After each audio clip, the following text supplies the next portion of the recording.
Msanii nguli wa filamu za Bongo, hapa tunamzungumzia JB, ameweza kusikitishwa na kifo cha mwanadada Karina ambayo kimetokea pale nchini India alipokuwa ameenda kwa ajili ya matibabu ya operation tena kubwa kwa ajili ya tumbo ambalo lilikuwa likimsumbua kwa miaka mingi sana.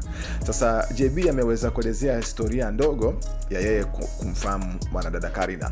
Anasema ilikuwa ni mwaka 2017 mpaka 2018 alitengeneza tamthilia yake ambapo mwanadada Karina naye aliweza kushiriki ndani ya tamthilia hiyo.